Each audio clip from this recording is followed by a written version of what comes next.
Okay, welcome everyone to Never Alone Live. And I'm Johnny, and I'm joined, of course, by Krista, Sober Barbie. And today we have a very special guest, Asa. Asa, you got a lot of titles, you got a lot of jobs. You are the executive director at Favor Lowcountry and for the Oxford House. Oxford House is sober living, correct? Correct. And you are the training and education coordinator for the state of South Carolina, as well as outreach and all sorts of stuff.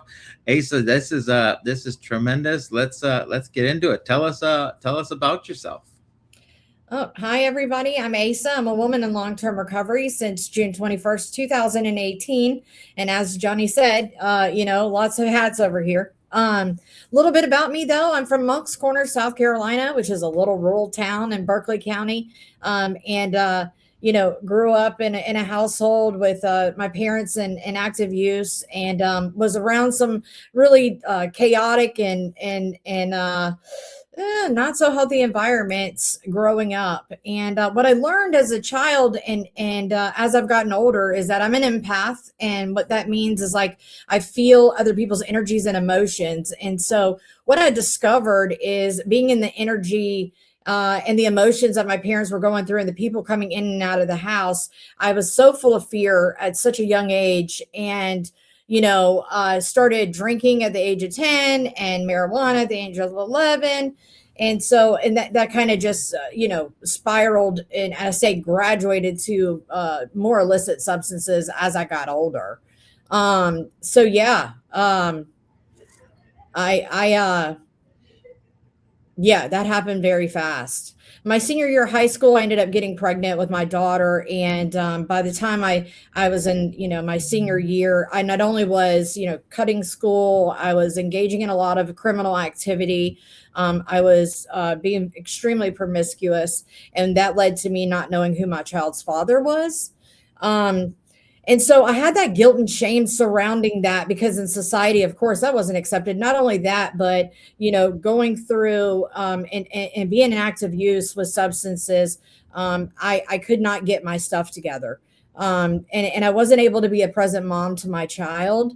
And I really got caught up in this gang activity and engaged in lots of criminal stuff and robbing people, putting people in trunks, running in people's houses, zip ties, you name it, selling drugs. And that led me down a long criminal path. I think I've been arrested over 60 times. I have been probably in every county jail here, North Carolina, Georgia, Alabama, Florida, Virginia.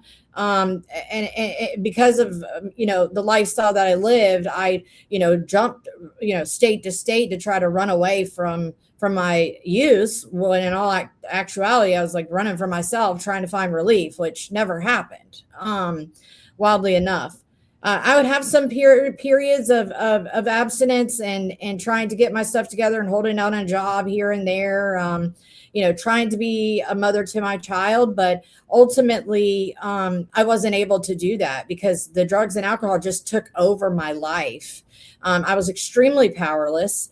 You couldn't tell me that then, though, because then I had my shit together because I was living in a hotel and I was driving around a stolen car, so to me, my perception was so skewed and I was so delusional that I allowed myself to just continue on that vicious cycle for so many years. When my daughter turned 11, she was molested by my dad, and I had gotten her back for a period of time, and I lost my daughter and my father in the same day, and they had put me on like a safety plan to get her back, and I couldn't even do the safety plan to get my child back. Thank goodness I had a close friend of the family take custody of her and give her this fulfilling life that I wasn't able to provide. But that is just an example of how much the alcohol and drugs had a hold of me. Like, I honestly did not care about being a mom. I didn't care about being a sister, a child, a good friend, let alone hold down a relationship because of the, manipulation, the dishonesty, the, using of of people, you know, all of the things to just, all I cared about was myself and getting the next drug or alcohol inside of my body. And I literally, I had that tunnel vision for only that. And I didn't know how to get out of it. Like I had never, ever seen or heard anybody. I didn't hang out with people in recovery, right? Like I hung around the people that had what I wanted, right? Or that I could get something out of that I needed. And you know, in doing that, the individuals that, you know, my acquaintances, so I thought were my friends then, were not really good people, you know. And so that went on for quite some time, and I ended up connecting with a woman that was I was introduced to, and she was a madam, and she showed me this life where I could, you know, um, do demoralizing things and get money for it. And she introduced me to another group of guys, and I got caught up in a trafficking ring for probably 4 years. And I was moved around all over the state. Myrtle Beach was a really, really prime place for that. And also here in the low country, like people don't realize this, but, you know, Charleston is so riddled with human trafficking. It's unreal. And, you know, I was groomed and programmed to believe that these guys loved me. They were taking care of me, when all the while they were using me and, you know, putting me out there in really dangerous situations. I was robbed a couple of times. I was raped multiple times, and I never thought I was ever going to be able to get out of that. I would get arrested and they would bond me out, you know, because they loved me or they were taking care of me, right? And I always fell back into that same thing. Um, you know, when my daughter was 17, she called me, and I was in a hotel on Ashley Phosphate here in North Charleston, and she wanted to connect back with me. And she had just turned 17. She was going to run away from her godmother, and she wanted to come be with me. And I felt so like, oh my gosh, I was so happy. And she loved me so unconditionally that I could not do any harm in her eyes. And I remember her coming to that hotel, and you know, I'm an recovering intravenous user, and I was injecting heroin and methamphetamines right in front of her. And I thought that was okay. You know, I also had her, you know, wrapped up in the trafficking ring. And I don't think she ever got trafficked, but she was exposed to a lot of things that she should not have been exposed to. And I never seen it as a negative thing or a bad thing. Again, you know, I was programmed to believe that this was okay. Right. And it's just crazy how I'm sitting here right now, even thinking about that, just thinking about the mental space, the emotional space that I was in, where I just did not care, you know? All I cared about was drugs, you know? Um, so she was with me for about 6 months, and I ended up letting her start smoke weed, and she was smoking some methamphetamines, and like I was making that okay for her. And she ended up starting dating one of my acquaintances that was my age, and I tried to put my foot down and be a mother to her all of a sudden and say, you can't be with him, he doesn't have a job, he's da da da da da. Like I'm now trying to be this mother figure. And of course she didn't respect me in that manner, and she ended up running away with him, and I couldn't find her for like 2 weeks. And you know, we were moving around hotel to hotel here in Charleston. And I remember getting a call, um, you know, May 18th of 2016, saying I needed to go to the Trident Hospital, that my daughter had been in a car accident. And so, you know, and for me, like woke up, I was dope sick. I was like, you know, sweating profusively. I was, you know, diarrhea, vomiting. And the first thing I thought of was going to get a bag before I made it to the hospital to go be with her. And again, that's just another example of I could not stop. Like I could not stop. It didn't matter what happened in my life. I could not stop. And I went on about a 3-hour adventure. I never ended up copping. Got to the hospital, was met with the chaplain saying she wasn't going to make it. And in those moments, you know, I was in like a lot of denial, and I just I didn't want to believe him. And they took me back to the room with her, and you know, 3 weeks prior, we got matching tattoos on our ankles of the eternity sign, infinity sign with a heart on it. And the only way that I could even verify that it was her was by looking at her ankle. Mm. And by that time, like I'd already burned all the bridges. I didn't have family members to call. I didn't have a support system, right? Like I had some dope boys. I had these guys that, it just all the people that I surrounded myself were in that world. And I was sitting there alone with her, and my conscience was clear from chemicals, right? Like I was present. I was ever present. And I got to sit with her her last couple hours of her life. And I remember when she took her last breath, and I I felt her energy leave her body, and there's this energy, and I can't even explain it. Something just, I could almost see it and feel it, and in those moments, I realized that there was something more to this life than the what I was living, and whatever happened in front of me, and maybe not death, but that spiritual experience itself, I wanted to know more, right? And so from that day forward, I just started seeking. And it's crazy that seeking just something more to this life. Like, what am I supposed to do? Seeking purpose, seeking knowledge, seeking spirituality. And, in that moment that was so dark and desolate, like it has brought so much light to my life today that, it's just profound how those negative traumatic experience can take you somewhere that you can't even fathom, right?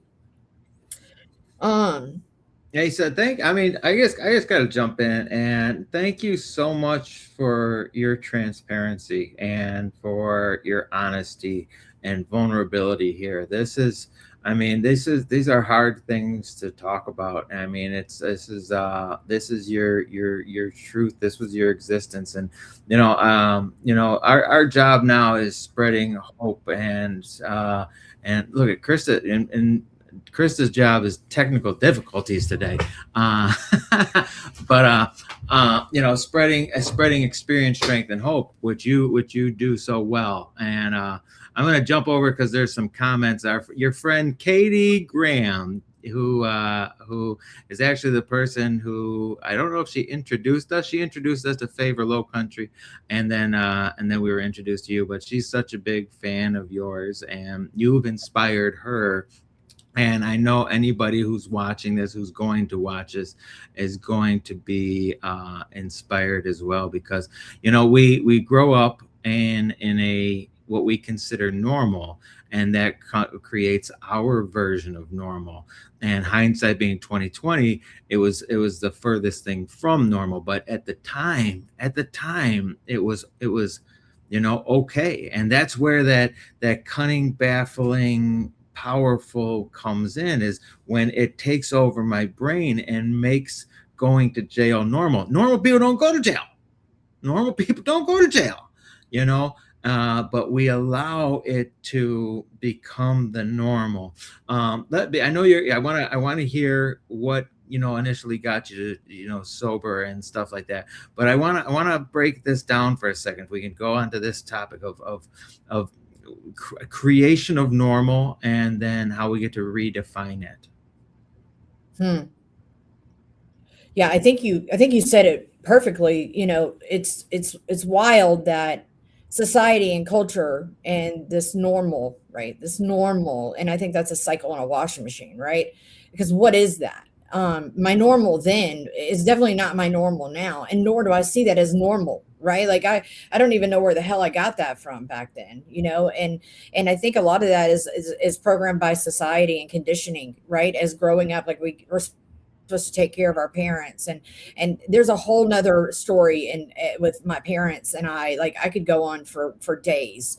And we're supposed to take care of our mother and father, into 10 commandments, even, like it's really wild.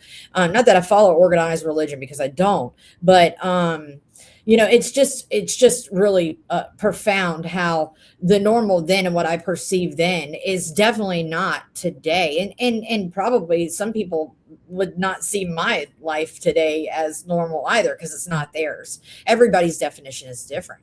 And that's okay, right? I'm okay with that.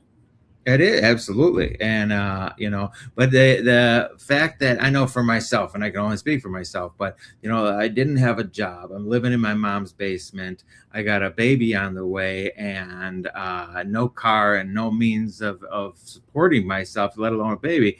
And waking up in jail every now and then. And if anybody would ask me, I was doing fantastic. And looking back at that now, and it's like, what, I was delusional. And that's I mean, I think normies don't understand that how the drugs and how the alcohol forms us into this delusional person, that where we think that this version of ourselves is great. Yeah, absolutely. And, I often find myself at these tables with these individuals with, law enforcement and public officials and legislation and all of this, and having my lived experience at the table. I feel like it's profound and it's definitely helpful for them because they don't understand it. And they don't understand that, when there was fentanyl that first got, introduced on the streets, like anybody that was a heroin addict, right? If someone passed away or died or overdosed from that bag or that batch, we all flocked to that. And they couldn't fathom, why we would do that. Well, because you're not one of us, you have no clue what we go through, right? That's normal for us, and yeah, I think it's wild when you're trying to explain some of these things to people that just don't understand, you know? We had so at Freedom Fest, which was down in Charleston, and it was so awesome.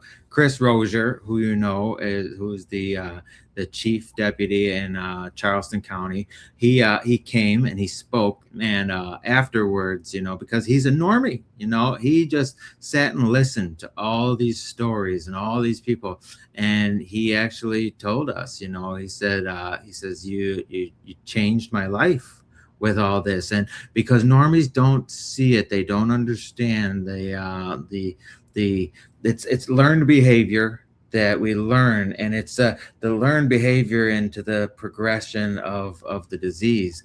And the disease, it's more than just the drugs and alcohol. It's the thinking that allows me to think that what I'm doing is okay. And so it was profound hearing him talk about that. So that's why we do this. We have these conversations so that, and granted, we've got a bunch of people in the comments that are our friends that are in recovery, but it's for the people that aren't in recovery and the people that are new, that are in their ism right now saying, I'm doing okay. Come on, guy. Let's talk about it. Well, I think that's one of the main reasons what kept me out for so long is because I was an optimist, because I seen the best in every situation, and it kept me complacent in those spaces. Like I didn't know anything else, so why would I seek anything else? Since you know what I mean? Like, and I think that's why I'm so passionate and I'm so driven to do the work that I'm doing, because people just don't know about recovery. I had never ever been introduced to any form of recovery. I didn't realize till I walked in my first AA meeting that my granddaddy was an Alzheimer's. And then I found out from family that he passed away with 31 years of sobriety in AA. And there were signs all over the house, easy does it, one day at a time. But I had no clue what that was, until I walked into my first meeting. And so it's like, again, it was there, but I didn't know it, and again, I made the best of those situations and normalized what I was doing. My grandmother was 26 years sober when I got sober, so I know all about it. And my first meeting. I was 9 months old in a baby carrier because my mom was in and out of the program. And I remember the meetings being at my house when I was a kid, and I would walk in, and I was in high school, so I was stoned out the bejesus. And I would walk in, and the smell of coffee, but they always had cookies, and I liked that, especially when you're stoned out the bejesus. But I don't know what's going on with Krista's stuff, but this conversation has been awesome so far. And so now your daughter passed away, and you're still running the streets, right? Let's get to that gift of desperation. What led you to where you are today? So ironically, and it's wild, when I didn't even realize it till I was out of the other side of it. But for 2 years, like after that, I got arrested on her birthday that year after she passed away, and then I got arrested for the last time the next year after, on the day that we buried her. And that was like not I was not asking to get arrested. I did not have any intentions on getting caught, but I caught a bunch of charges. I had like 42 felonies out of Manning, South Carolina, Clarendon County, and then I got caught for 4 more felonies for distribution of fentanyl and heroin and manufacturing methamphetamines the last time. And then also absconding drug court, because they had sentenced me to drug court in Clarendon County. I absconded and never followed through. So then I caught the 4 more felonies in Charleston, and I sat in Charleston County for about 7 months. During that time, though, I was facing 11 years. So at that point, I had just come to this level of acceptance of, I'm going to prison. It's cool. Like, I'm at a level of acceptance, like wherever the universe needs me, right? Like if I'm needed behind the wall, I'm going behind the wall. If I get an opportunity to go back out, then I get an opportunity to go back out. I knew I wanted something different. I just did not know how to find that or what that was going to look like. And I remember I read some self-help books while I was in there. The Wise Heart by Jack Kornfield. It's the Buddhist principles of the Buddhist psychology. And I started practicing mindfulness and setting intentions and forgiveness. And then I read The Untethered Soul by Michael Singer, great book. And I ironically was locked up with a yogi who was in there for improper use of a telephone. And she introduced me to yoga and the chakras and Reiki healing and all these things while I was in Charleston County. I can't make this shit up. So, right before I was released, I was offered a deal to do drug court again. And I was like, sure. Like, yeah, I'm down. I had heard that you never get 2 opportunities to do drug court. So when they came to me with that, I was like profound, like, whoa, this is wild. And so, I ended up getting sentenced to drug court. And when I got out, my drug dealer picked me up and put me in a hotel and gave me a pack to sell, right? Because this is the only lifestyle I knew. I was going right back to what I knew. That's all I knew, was like being on the streets. I knew I did not want to go back to my traffickers, right? Like I knew I did not want to, go back into that lifestyle. So I was like, okay, I can sell drugs and I can make this. And I remember going to drug court my first time. I hadn't done any drug testing for them. I hadn't went to any meetings for them or treatment commitments. And ironically, the judge is in the program of Alcoholics Anonymous, and he sentenced me to 90 meetings in 90 days. And when I walked in that jail, that courtroom, I had an ounce of heroin and an ounce of ice on me in the courtroom, general sessions. And I did not even realize I went in there with those drugs on me until I was leaving. I was like, whoa, something's got to change. Like, I can't keep, either I'm going to go all in and I'm going to do this thing and not sell drugs and complete drug court, or I'm going to run. It's going to be one extreme to the other. And I got a couple of series of phone calls as I was leaving the courthouse that day.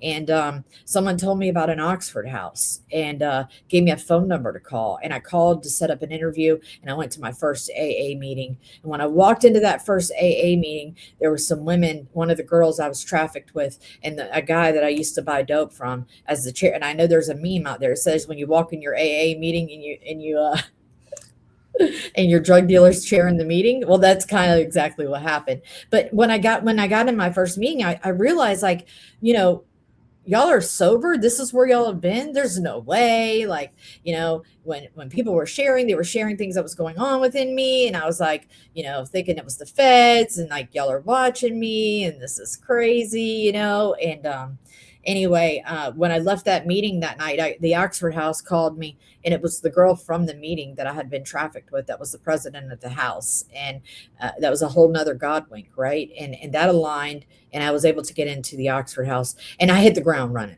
Like, I just hit the ground running. Like, I gave the pack back to the dope boy. He paid my deposit in my first 2 weeks of my Oxford house, like, set me up, and I haven't looked back, it's been wild. And that was June 11th of 2018. So I got sober in jail. I was using in jail. I didn't get released from jail till October 18th of 2018. I got sober June 21st, 2018. But my recovery journey started when I got out of jail. But I used my recovery date as when I stopped using, because I was still using in Charleston County when I first got in there. It was prevalent on the yard, right? Like, it's very easy to get. And I kind of stepped away from that whole crowd and asked to get moved to a different unit because things were shifting inside of me spiritually that I didn't even realize. I just didn't want to be around that type of thing, Now, the Oxford House is a sober living community, right? It is, yeah. And so you were doing drug court and you were doing sober living. What's sober living all about? Oh shit. So it's really depending on which sober living you go to. Our model, the Oxford House model, I mean, we have 136 houses here in the state of South Carolina. We have over 4,000 houses in the nation. Here in my area in the Low Country, we have 44. In the last 5 years, I think I've opened 32 of those. So, we have expanded exponentially here. I believe in the model. It's a democratic process. There are positions inside of the house. You have a curfew, you have chores to do. You have to have a job within 2 weeks. You got to find a home group, got to find a sponsor, mentor, or peer support, whatever modality that you work. You have to do all of these things, but the structure aligned with the structure of drug court. So it was really easy for me to get acclimated, especially because I had a little bit of influence from the court system, right? Like had a little judicial push. And I honestly did not want to go to prison. I wanted to do something different. I had that ambivalence of like wanting to do it, but not knowing how to do it. And thank God that the people before me just kind of guided the way and showed me the way. And it's been a magical experience. So yeah, I think it's different whatever sober living you go into. I can't say I've seen one sober living ran the same way. Ours is done as a democracy. There aren't any managers. There aren't any paid employees in our houses. They are peer ran sober living houses, and it works. There's a huge study that DePaul University does, and there's an 82% success rate that if you stay in Oxford for 18 months, you can sustain long-term recovery for the rest of your life. And those numbers are huge, right? And it works for me. And I think, because of the life saving that it did for me, like I just keep promoting it and expanding it because there's so many people that want and need, safe, sober living. So let's define. I mean, this is literally for the people who don't know what sober living is. And I got out. It's funny. We're all in the same boat here, and I love when this happens because you got sober in jail. I got sober in jail. Krista got sober in jail. We all look at how much we have in common. But I got out of jail and I went and I never went to sober living. I never went to rehab, never went to detox. Detox was 3 days in a jail cell. But because sober living is very prevalent down in the South, and up here there's not much sober living. And I'm just outside of Chicago. And you said DePaul, that's a Chicago school. But what is sober living is a place you can go and stay, and as long as you stay sober and follow the rules and the guidelines, that you can have housing. You can stay in an Oxford house as long as you like. I mean, we've got people that have been in Oxford for 25 years. We've been existing since 1975. So we have people that have long-term residents. I was in a house potentially for almost 2 years. And then I shifted to my own one-bedroom little cottage house on one of the properties. But it's what you make of it. I'm just going to keep it 100. I mean, you can go in a sober living and use if you want, but you're going to end up getting caught and you're not going to be able to stay very long. With Oxford House, if you have a return to use, you have an hour to leave. And then we provide resources to treatment, detox, or other sober living options for you to go to. But ultimately, with ours, we have strict stipulations that if your behavior is off or you could be expelled for return to use. So you pay rent. Do you pay? Is it utilities are included and all that other stuff? Yes. What are the nitty gritty details? So depending on and I can only speak for Oxford House, right? Yes. So that's the only thing I have experience in. So with us, you have a $150 non-refundable move-in fee, and this goes across the nation, right? Every house. And then it's depending on the house, you pay $120 to $200 a week, and you pay that in advance. So potentially our houses here in the Low Country run between $150 and $170 a week. That includes your rent, your utilities, all of the furniture is provided. Everything is there. All the house supplies, cleaning supplies, toiletries, all of that is there. The only thing that you will need to provide is your own food if you want special food, but banks drop off food to our houses all the time. I can't say that about every Oxford house, right? But here in the Low Country, we have set that up to get people food that maybe need food.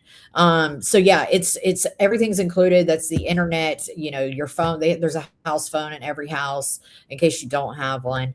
And then again, water, lights, rent, all of that's included in that.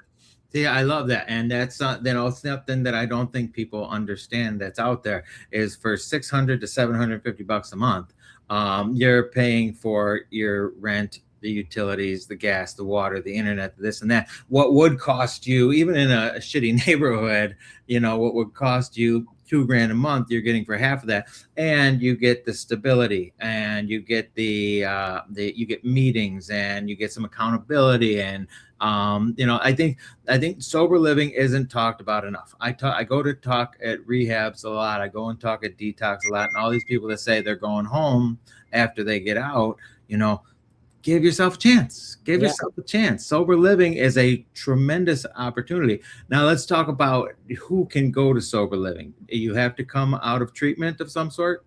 Nope. You can come straight off the streets with us. You can have a positive UA. You can have drugs in your system as long as you are honest about where you're at and share that and be transparent with wherever you're interviewing at.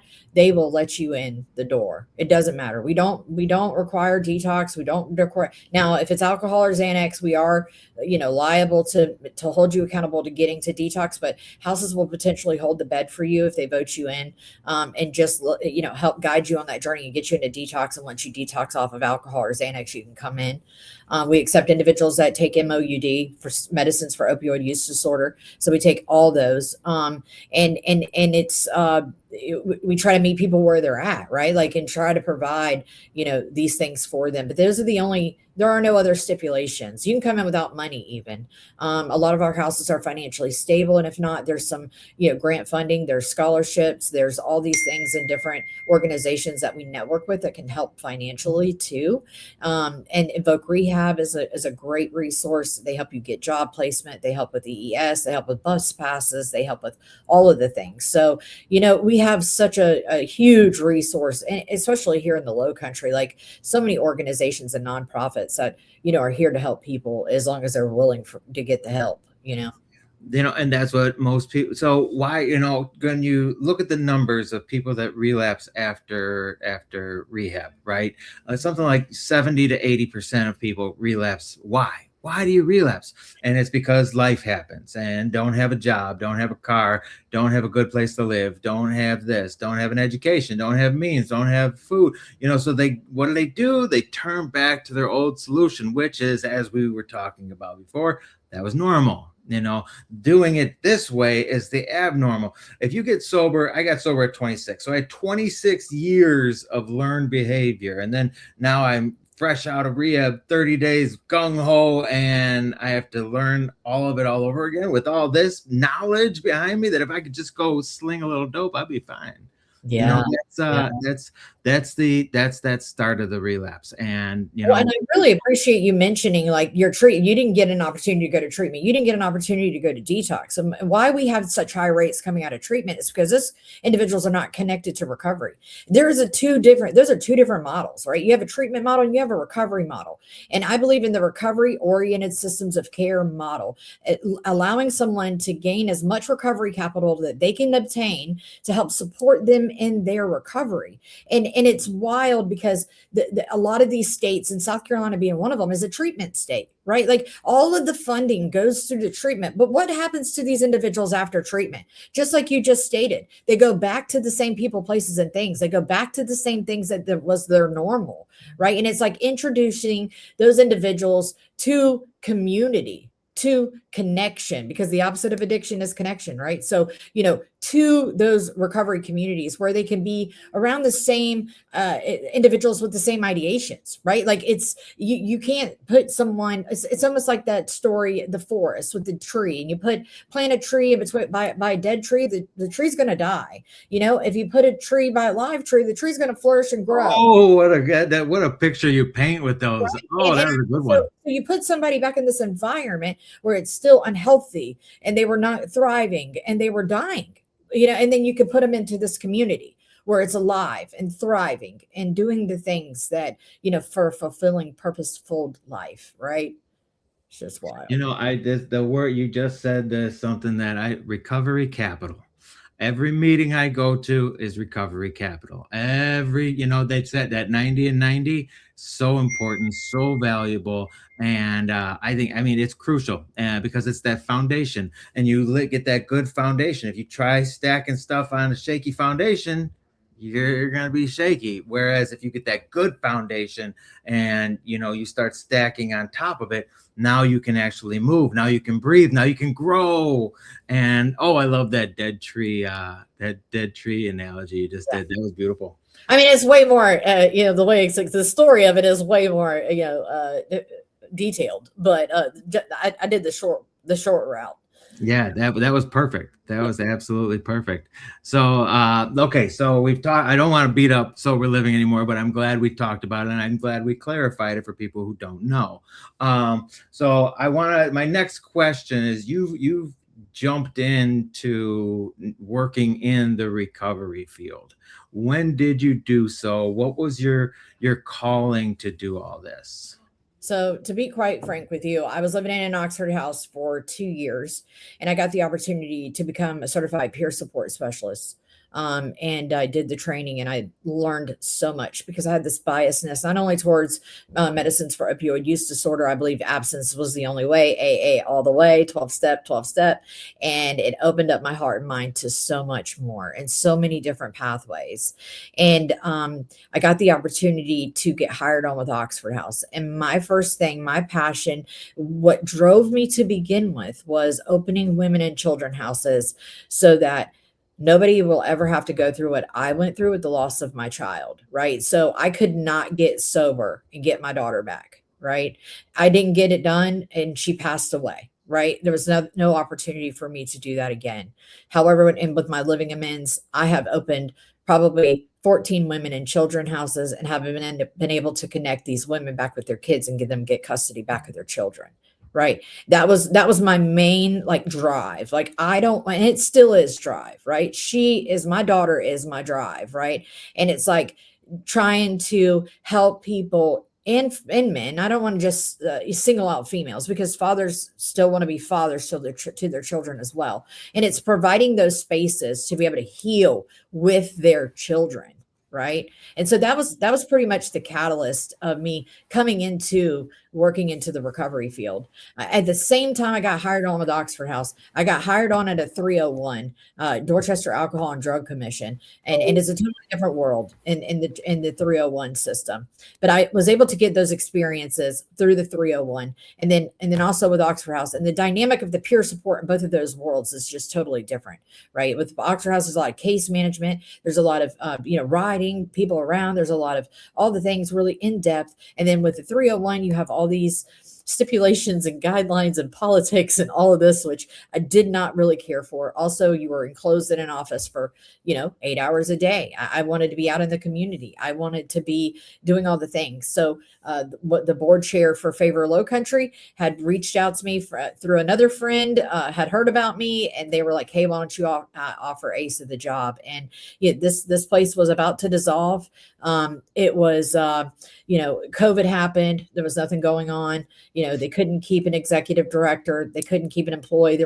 We only had the peer support trainings going on. So we do that here at Favor. We do the training, 46-hour training to train individuals to become peer support specialists and then embed them out in the community and organizations and entities that hire peers. Right. And so that was the only thing going on at that time. And I didn't know what I was getting myself into. I'm going to be quite frank.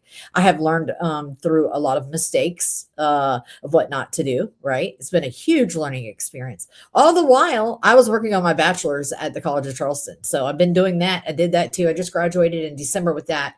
And I'm now in the master's program for public administration. So I'm wanting my goal now, because everything has shifted. I didn't know what I wanted to be when I grew up. Right. I knew I wanted to help people. I knew I wanted to continue to open houses, which I do.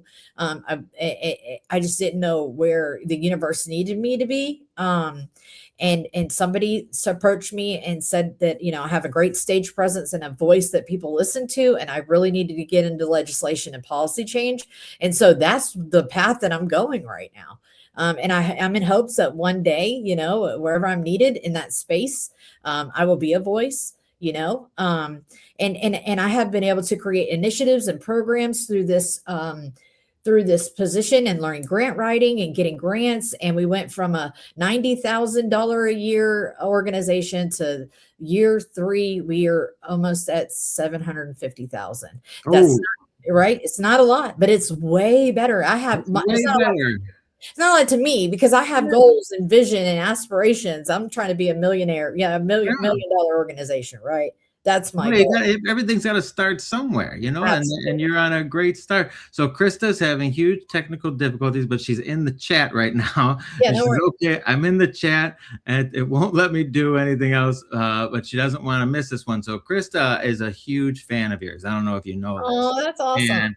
and she is in the process of trying to start a sober living in her community, and she's in front of the government and trying to adjust policies as well. So she did not want to miss this one, and here she is having technical difficulties today. Well, But her and I can jump on a call outside of this, sure, and I can kind sure. of help guide her. But there's ways that you have to approach this, and we have going back to the suburb. We have a hell of a legal team out of Washington D.C. The founder of our organization was a lobbyist, Paul Malloy. He is an amazing guy, but he got policies and legislation changed for Oxford houses. So there are a lot of stipulations that you have to go through if you're not an Oxford house, right?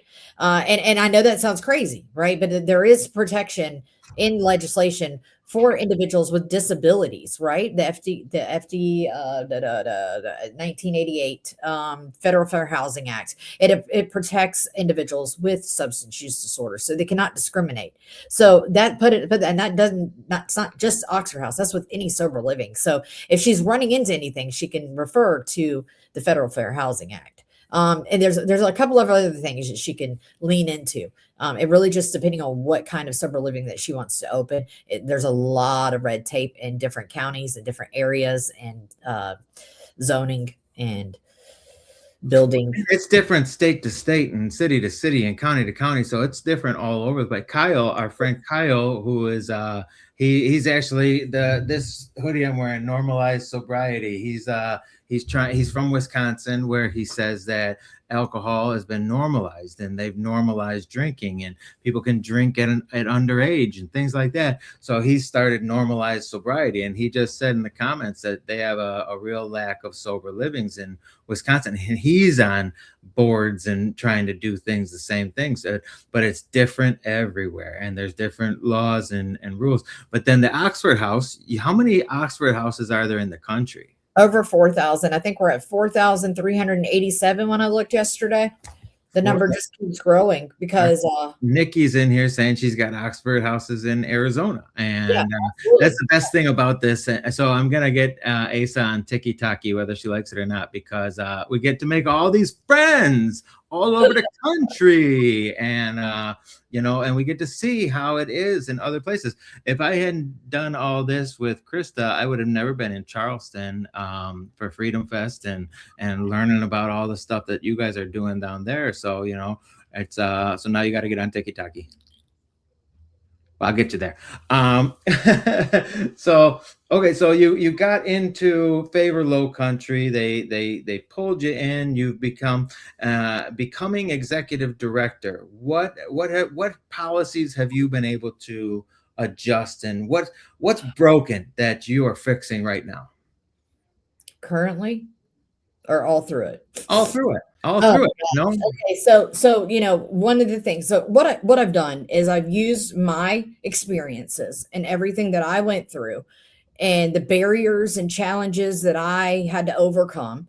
Right. So I'm using those experiences to change the systems. Right. So for instance, I was arrested. I don't know how many times over 60, right. Out of Alcana Detention Center here in Charleston County. There was never any resources offered to me. There were never any recovery, nothing, no housing, no anything. And I would just revolving door, just in and out.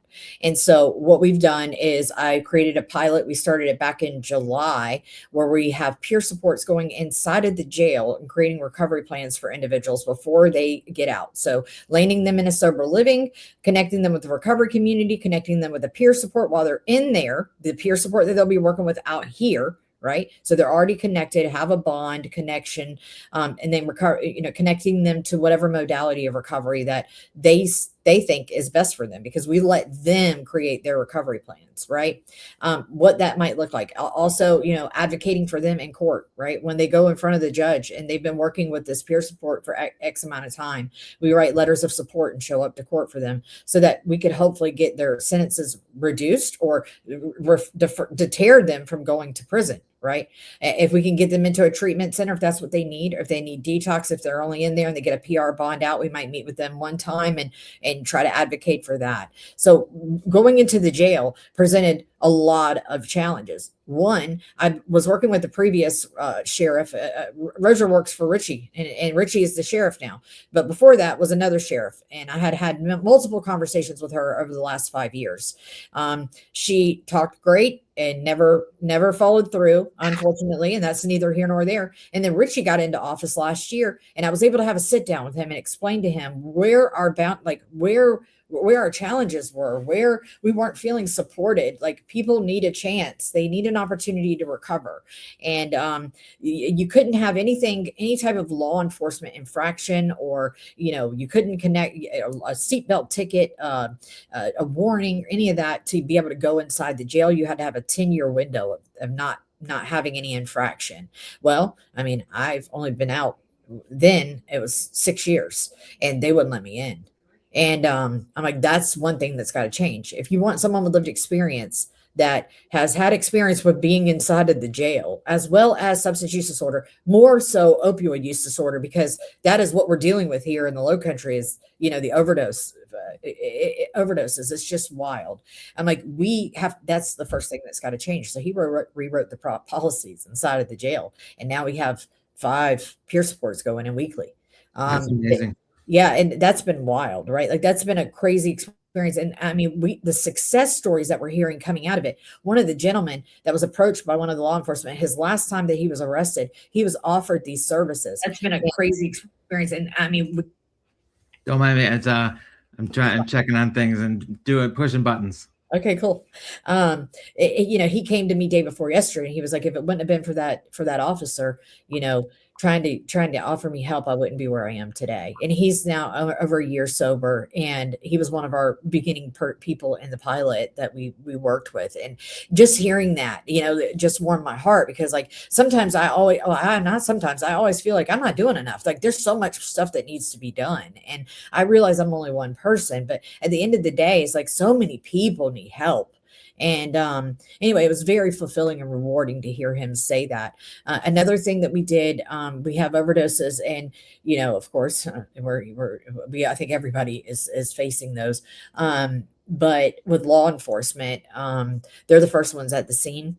And so we have paired with the Charleston City Police Department, and they just hired a peer through us. And they're going to be doing follow-ups for overdoses and doing drop-off bags and providing resources for individuals, planting seeds, if nothing else, to let them know, like, hey, when you're ready, we're here for you.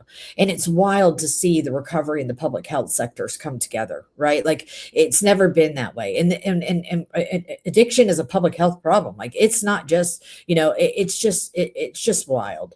It's really cool to see. And then we have the Bridge to Hope app, which you get 24/7 peer access at any time, and resources and treatment centers and detoxes and sober living resources. And right now it's only covering Berkeley, Charleston, Dorchester counties, but we have a vision for expansion throughout the state, and at some point maybe further. But the logistics and the analytics behind that app is something savage.